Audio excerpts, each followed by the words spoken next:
Eu sou Beto Souza e esse é o Bora Amazoniar Podcast. E no episódio de hoje eu vou te levar para uma conversa muito especial que eu tive com o secretário de Turismo de Santarém, Emmanuel Júlio Leite. E nesse bate-papo a gente vai falar sobre o potencial turístico de Santarém, falar sobre Alter do Chão, falar de turismo de base comunitária e também um pouco dos prédios históricos que tem em Santarém, além, claro, do Encontro das Águas. E se você ama a Amazônia e quer entender mais sobre o turismo na região, esse episódio está imperdível. Então coloca o teu fone, se inscreve, deixa teu like e vem comigo porque já vai começar mais um episódio do Bora Amazoniar Podcast. Bora Amazoniar! Bora Amazoniar aqui em Santarém. A gente está tendo o privilégio de conversar com o secretário de Turismo, Emmanuel Júlio Leite, que está como secretário aqui. Acabou de tomar posse, né, secretário? Há poucos dias. E ele vai conversar com o Bora Amazoniar, falar um pouco sobre o turismo aqui de Santarém e fazer um convite para vocês também que não conhecem Santarém, vir conhecer Santarém e Alter do Chão. Santarém, eu digo assim, Santarém é uma das cidades mais importantes da Amazônia. Sim. Uma cidade que consegue se sobressair, embora esteja localizada no interior do Pará. Nós estamos aqui na região oeste do Pará, servimos como entreposto comercial aqui dessa região, ponto de convergência. Já foi no passado e hoje é muito mais ainda, porque nós somos polo universitário, nós somos polo de saúde pública e de saúde privada, e essa condição de entreposto comercial nos dá uma importância grande aqui no Baixo Amazonas. E temos três modais: o aéreo, o fluvial e o rodoviário. O aéreo, nós temos o aeroporto de alternativa internacional, que é o aeroporto Maestro Wilson Fonseca. Nós temos o Rio, aqui um dos portos mais importantes da Amazônia, com o príncipe. Aqui eu diria o seguinte: nós temos o porto um dos mais modernos do Brasil, né? O nosso terminal hidroviário, dos mais modernos do Brasil. A nossa importância portuária aqui é das mais expressivas nesse contexto. E hoje nós, mais do que 2, 3 anos atrás, nós temos, além da 163, BR-163, uma rodovia federal, que faz ligação lá na frente, em Rurópolis, para a esquerda, saindo daqui para a esquerda, Altamira, e para a direita vai para Itaituba e o norte do Mato Grosso, para o Mato Grosso, de uma maneira geral. Então, agora nós temos a PA 370, é uma rodovia estadual, que aproxima-nos de Altamira e, por consequência, de Belém. Então, hoje o santareno tem a condição de sair de carro aqui e as pessoas chegarem por aqui através de carro, o que nos dá uma condição bastante especial. Para quem quer visitar também não tem desculpa, de barco eu enjoo, de avião tem carro, tem avião, você pode chegar de qualquer jeito aqui, não tem desculpa, né? Não tem desculpa para conhecer essa cidade maravilhosa. Falar em conhecer o turista, eu estava andando na orla agora há pouco, eu vi o cruzeiro, acho que aqui é um dos lugares daqui da Amazônia onde chega navio tão próximo, ele está ancorado ali do lado da Cargill. Sim. Tem um navio de cruzeiro, ali é um terminal de navio de cruzeiro. Sim. Na verdade, a Santarém tem essa importância muito grande nesse segmento, né, de cruzeiros internacionais. No caso, Belém, Macapá, Santarém e Manaus, né? Tem esse privilégio de receber essa quantidade enorme de passageiros, né, de cruzeiristas. E só para esse ano, só de pessoas que saem para movimentar quando desce Santarém ou Alter do Chão, isso numa informação que eu tive hoje através do operador portuário Carlos Alexandre, ele me falou que somente desse pessoal que sai para aquele consumo tradicional, eles vão deixar aqui cerca de 13 milhões de reais, que é uma soma bastante interessante, o que agrega muito para a economia local. Isso os navios de cruzeiros internacionais, né? Isso. Os navios eles encostam tanto aqui como em Alter do Chão também? Como em Alter do Chão. Sim. Por exemplo, no dia 14 agora, nós estivemos lá, estiveram ao mesmo tempo 2 navios de bandeira estrangeira, né? Um chamado Sirena, o outro chamado Insígnia, e que lá estiveram cada um com 1.200 pessoas, sendo 800 passageiros 800 cruzeiristas e 400 tripulantes. Então, vezes 2, você vê a quantidade de gente que circula por aqui. É muita gente, é muita gente. Aqui tem uma festa, um festival, um evento muito famoso chamado Sairé. Como é que acontece esse festival? Quanto tempo dura? E como é a preparação para esse festival? Onde é que acontece? É aqui em Santarém ou Alter do Chão? Esse evento acontece em Alter do Chão, um evento que tem já uma tradição, o Sairé, né? Que tem uma tradição de mais de 300 anos, tem uma longa história, um evento criado para homenagear os colonizadores, os portugueses, e que a Igreja Católica tinha uma influência muito grande, depois passou para a comunidade, e hoje o evento se mantém aí graças à boa vontade, né? E ao apego com a sua cultura, a comunidade de Alter do Chão. É um evento de caráter religioso, que ao longo dos anos ele foi se adaptando para chegar onde chegou. Isso é o Sairé. Depois, com o tempo, em 1998, surgiu o Festival dos Botos, que é um evento que tem peso gastronômico. Veja só, tem um religioso e tem um folclórico. Gastronômico não, desculpa. Tem um peso folclórico. E que ele surgiu graças à iniciativa da juventude da vila, que entendeu que precisava dar uma modernizada, que precisava ter um apelo mais comercial, e aí surgiu o Festival dos Botos, numa composição da comunidade, mas da juventude da vila e também o poder público. Que é o boto cinza e o rosa, né? O boto rosa. O evento, o Sairé, acontece em 5 dias. Ele acontece sempre, tradicionalmente. Falta confirmação para esse ano a data. Mas normalmente ele acontecia na terceira quinta-feira do mês de setembro. E o evento começa na quinta-feira e vai até a segunda-feira. Então tem toda uma programação que carrega muito simbolismo nesse evento e termina na segunda-feira com a Secuiara, que a gente chama de varrição, que é a festa de confraternização das pessoas que trabalharam no evento. Olha, é um negócio bem interessante, é muito bacana, e que a cada ano, até por causa do Festival dos Botos, que é a encenação, né, da lenda do boto, que evidencia os botos tucuxi e boto cor-de-rosa, daquele cetáceo que quando sai das águas se transforma num jovem belo e sedutor, de chapéu, que sai à caça de garotas bonitas das margens do rio. Isso aqui no folclore, isso ganha uma encenação das mais espetaculares, e Alter do Chão que tem a condição de protagonizar esse evento, que hoje ganha um espaço muito grande no Brasil. Deve ser muito bonito de assistir, né, de participar do evento, cobrir esse evento, que deve ser maravilhoso. 5 dias, né, de evento. Muito bom. Olha aí, é muito material para colher cultura, né, a nossa cultura. Qual é a expectativa para a COP? Como é que está a expectativa para receber esse turista que vem aí participar da COP? Como o dia de hoje está insinuando, haverão respingos, né? Belém é a capital da COP. O evento está sendo organizado lá, mas, por exemplo, Macapá, Santarém, aqui é o aeroporto de alternativa internacional, certamente que aqui vai servir, entre outras coisas, para ser dormitório de avião. Além disso, para cá deve ter programação pertinente à programação oficial da COP, né? E, fora isso, tem o antes e tem o depois. Sim. E no depois, durante e no depois, certamente que as pessoas vão fazer questão de conhecer aquilo que existe no entorno da capital, né? No entorno de Belém. No entorno de Belém, naturalmente, Santarém é a segunda cidade de importância no contexto turístico, dentro desse universo que é bastante competitivo e que nós estamos conseguindo mostrar aquilo que nós temos de melhor, que é a nossa natureza, a nossa gastronomia. Sim. É o nosso modo de vida da população ribeirinha, das pessoas que moram no Rio Arapiuns. Aqui nós temos, por exemplo, o turismo de base comunitária, Vila Coroca, Vila de Anã. Um fica na margem esquerda do Rio Arapiuns, outro fica na margem direita do mesmo rio. E que são exemplos bem-sucedidos de turismo de base comunitária. Mais do que isso, nós temos Alter do Chão, nós temos Encontro das Águas, nós temos uma aproximação com Belterra, que é aquela cidade fundada pelo norte-americano Henry Ford, em 1934. Porlândia foi criada em 1928 e depois passou para Belterra.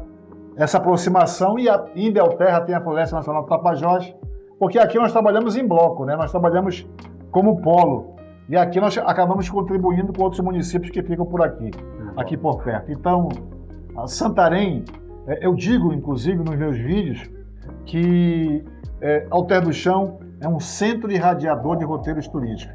A partir de Alter, o que você vai ver é uma quantidade enorme de possibilidades para conhecer uma Amazônia cada vez mais interessante. E isso, certamente, que o turista que estiver aqui, que vier para a COP, vai poder experimentar tudo isso aqui em Santarém. Maravilha. Santarém, ela tem... O nome Santarém vem dos portugueses, né? Que foram colonizadores, né? Aqui dessa região.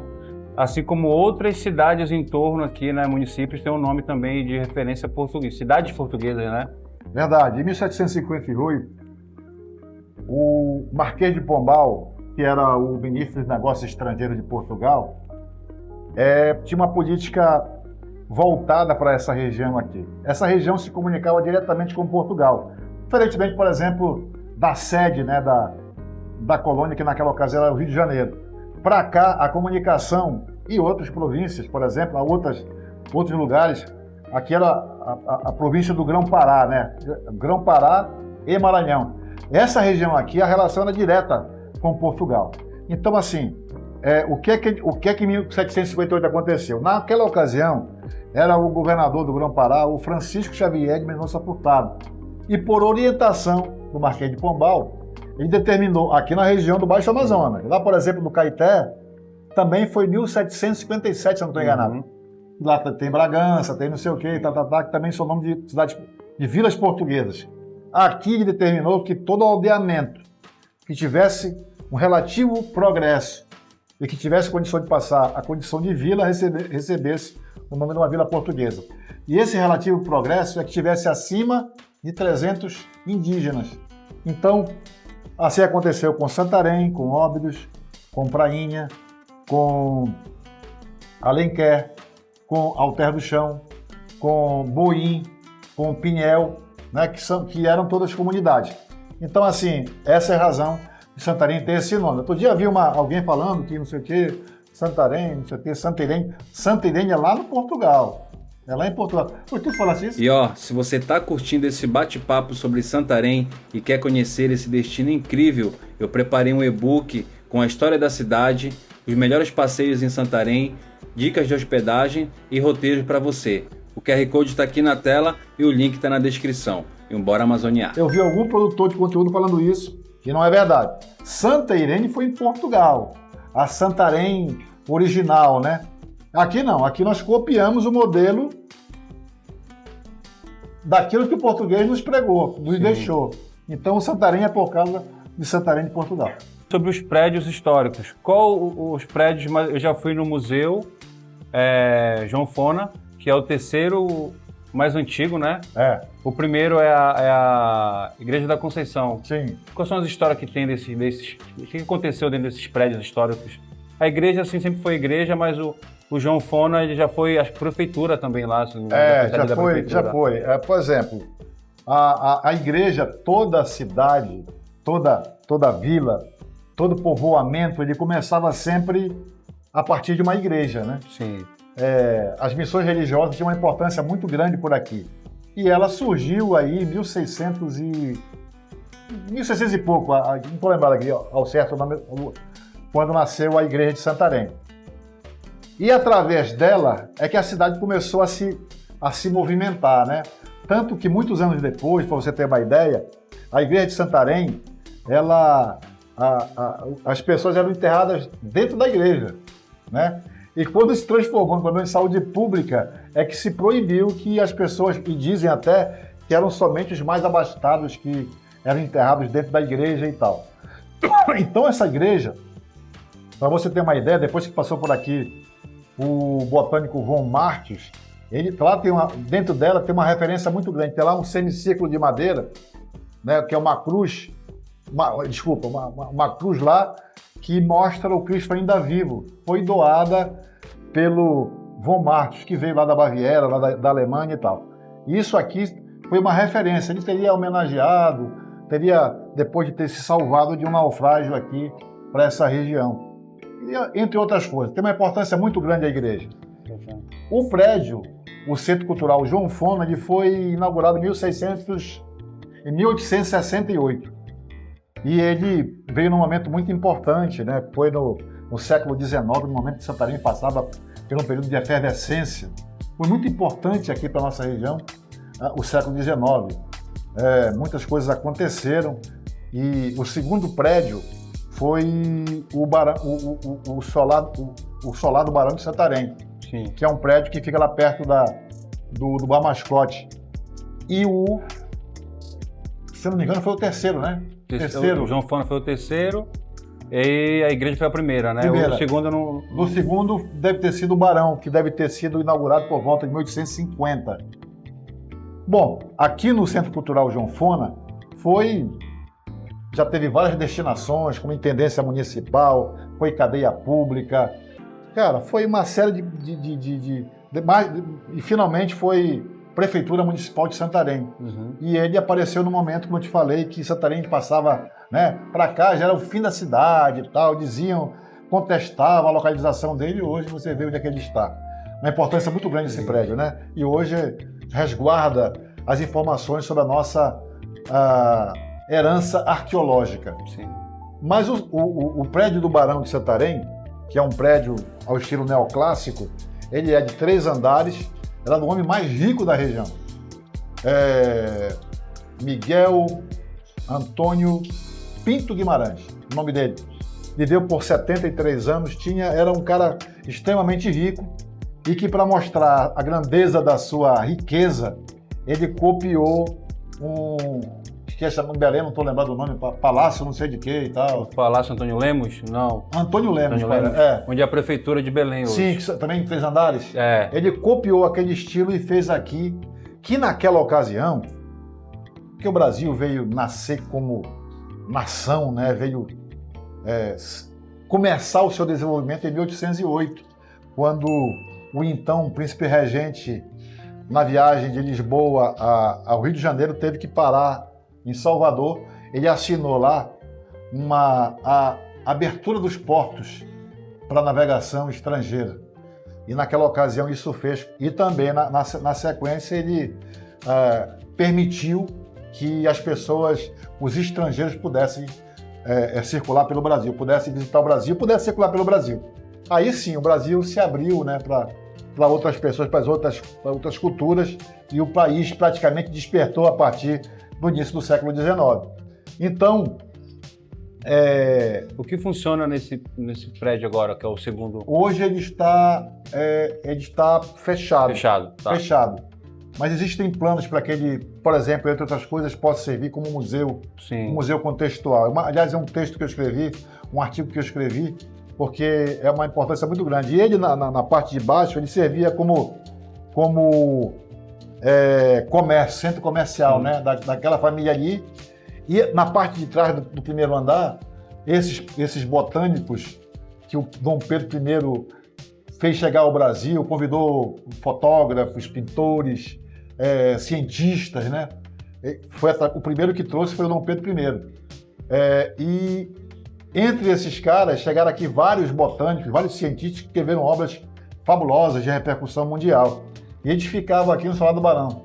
Sim. Né? Recomendado pelo Dom Pedro I e, claro, acatado pelo Miguel Antônio Pinto Guimarães, que depois, lá no final, em 1871, recebeu o título de Barão. Ele é o Barão de Santarém, porque recebeu esse título de nobreza da coroa portuguesa. Então, e no segundo andar, era a parte que a família, né, tal, morava e tal. E no último, dizem que era onde os escravos eram açoitados e tal. Sim. Né, porque, infelizmente, a gente não pode falar do Brasil sem falar na escravidão que aqui reinou, que é uma vergonha, mas que naquela ocasião acontecia, né? E assim como acontecia muito em Salvador, acontecia no Rio de Janeiro, por aqui também, no Brasil inteiro, muito, né? Então é uma página lamentável da nossa história. E Santarém tem uma ligação com o período da cabanagem? Tem Cabanagem de 1835 a 1840. E cabanagem Tem aqui várias histórias, né? Sim. Porque a cabanagem se irradiou por todo o estado, né? Sim. Avançou, inclusive. Não foi só concentrado em Belém. Belém tinha um grupo, para cá tinha outro, então era espalhado. Era espalhado e tal. E, por exemplo, aqui tinham comunidades que, quando havia aquela informação de que os cabanos iriam chegar, eles se afugentavam no meio da mata, passavam lá muito tempo até voltar para suas bases. E aqui teve guerra aqui em Praça Pública, aqui perto do Frei Ambrósio, aqui perto da Igreja Matriz, com várias mortes, né? Tudo em função da cabanagem, né? Tem outras histórias também, que se conta muita história, né? Assim, uma solta, uma aqui, uma ali. Para quem não sabe o que é a cabanagem, foi a maior revolução a maior revolta popular do Brasil. Isso, aconteceu aqui no estado do Pará. Né? Isso foi, e quem estava junto da cabanagem, brigando, era ribeirinhos, indígenas, escravos, né? Contra o governo. Né? A prevalência portuguesa nos negócios, no poder, né? Porque eles mandavam no Brasil. Sim. Né? E aí o baixo clero se revoltou, né? E o cara, o ribeirinho, como você falou, o caboclo, o indígena, enfim, se manifestaram contra, foram para a guerra mesmo. Foi uma revolta daquelas que morreu muita gente, né? Você sabe, morreu gente demais. E qual o artista músico mais conhecido aqui de Santarém, da região aqui? Para você ter uma ideia, eu não me arriscaria em falar, sabe? Porque esses cientistas que aqui estiveram no século XIX, um deles falou o seguinte, que naquela ocasião tinha um negro que morava aqui, que ele dizia que tinha uma cultura musical das mais espetaculares. Você imagina um cientista europeu fazer um comentário desse sobre um caboclozinho lá de Santarém, no Pará, lá no interior, dizer que o cara era um virtuoso, diz que o cara era estudioso e tal. Então você vê que Santarém sempre teve essa veia para música, para poesia, para arte. Isso não é por acaso, isso vem de berço. Sim. Mas nós temos aqui artistas espetaculares, como Sebastião Tapajós, que faleceu não muito tempo atrás. Temos o maestro Isoca, que era um espetáculo também, Joaquim Toscano. É meio complicado a gente falar, porque a gente vai acabar esquecendo de alguém que contribuiu muito, né, para a nossa cultura. O Sebastião Tapajós era violonista também. Ele era violonista, né? Um cara que vivia de concertos na Europa, né? Então, assim, carimbó, assim, ele tocava, claro, mas não era a especialidade dele, entendeu? Entendi. Você falou em carimbó, Santarém é tão criativa que, por exemplo, quando você tem aquela pegada do carimbó, isso é coisa minha, de alguém que não entende muito de música. Mas aqui o santareno é tão criativo que aqui nós temos o carimbó praiano, cara. Que é carimbó, mas assim, se você ver, não tem aquela pegada de Marapani, não tem aquela pegada das ilhas, entendeu? É uma outra pegada, outra pegada, entendeu? Mas esse tipo de assunto é bom que você converse com o mestre Chico Malta, converse com o mestre Chico Paulinho Barreto, especialista, mestre Catraca, esse pessoal que é especialista na área. Mas tu pode ver que tem uma diferença. Tem uma diferença. Uma pergunta para fazer, a última. Para quem chega em Santarém, quer conhecer Santarém antes de conhecer o Terra do Chão, né? Que é um paraíso, um Caribe brasileiro, foi considerado como Caribe, né? Pela revista inglesa The Guardian, né? Guardian. E a praia de água doce mais bonita do Brasil. Mas o cara ele quer ficar aqui por Santarém, ele quer curtir Santarém. Quais os passeios que a gente tem daqui, sai do terminal fluvial, para onde que vai, como é que faz para fazer esse passeio? Olha, ainda bem que você tocou nesse assunto. A Terra do Chão é tão famosa que acaba ofuscando um pouco Santarém. Santarém tem muita coisa que as pessoas às vezes passam batido, mas que dá para aproveitar, fazer um passeio aqui na frente de lancha, aqui no Encontro das Águas do Rio Amazonas e Tapajós, de repente almoçar em um restaurante ribeirinho no Igarapé-Açu, que fica no outro lado do rio. É tipo aquele conceito do Cumbu, da Ilha do Cumbu, que é lindo demais. É a várzea a 5 minutos do centro urbano de Santarém. Nós temos aqui uma vida noturna intensa demais, com várias opções. Nós temos uma gastronomia riquíssima aqui, incluindo, por exemplo, o Restaurante do Saulo, que fica de frente para o Rio Tapajós, um dos pontos mais privilegiados dessa região aqui. Restaurantes com essa pegada regional aqui em Santarém. Nós temos bares super bem transados. A noite aqui é espetacular. E nós temos o circuito turístico, né, histórico, visitando a igreja, visitando o Centro Cultural João Fona, um circuito onde vai passar pela cidade mais antiga, incluindo alguns pontos, tipo o Mirante do Saubal, que é um espaço novo, tem uma visão espetacular da cidade, tem o Mirante do Tapajós, onde você pode ver, sem chegar de lancha até o rio, ver de cima o encontro das águas. Santarém é uma cidade que ela é surpreendente, né? Verdade. Pode chegar aqui que você não vai se arrepender, tal a quantidade de atrativos naturais e históricos que você vai ter para se deliciar. Eu conheci o senhor Souza aqui na orla, ele me proporcionou esse passeio de encontro das águas, vou colocar para vocês aí, eu tive o privilégio de lá subir o drone lá, ele me deixou à vontade, ele falou, Beto, eu vou te levar com o maior prazer lá, me levou até o restaurante dele também, eu fiz umas imagens, fiz uma filmagem, vou mostrar o restaurante dele também, é só você agendar, ligar para ele que ele vem te buscar e te leva e te traz de volta aqui para Santarém. Então já tive essa experiência, o que ele falou é verdade, irmão, é maravilhoso, é lindo. Eu quero lhe agradecer por esse momento.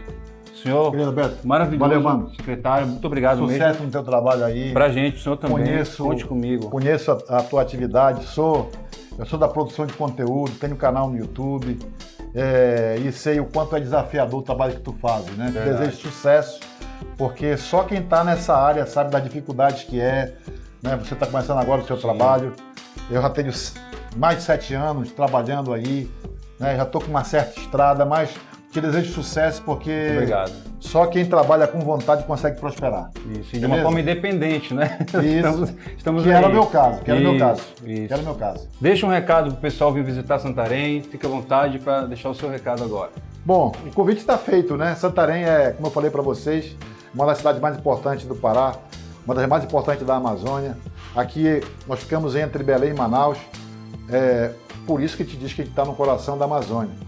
E que existe voo de Manaus para cá, de Belém para cá, enfim, pelo Rio você pode chegar e sair daqui para qualquer um desses lugares que nós estamos bem localizados. Aqui, ao chegar, você vai escolher entre Santarém e Alter do Chão, porque aqui nós temos o que oferecer. O convite está feito, é só chegar. E esse foi mais um episódio do Bora Amazoniar Podcast. Quero agradecer ao secretário de Turismo de Santarém, Emânio Júlio Leite, por esse bate-papo tão rico, cheio de informação e principalmente por mostrar o quanto a nossa Amazônia tem potencial quando o assunto é turismo. Eu sou Beto Souza e esse foi mais um Bora Amazoniar Podcast. Até o próximo episódio e um Bora Amazoniar.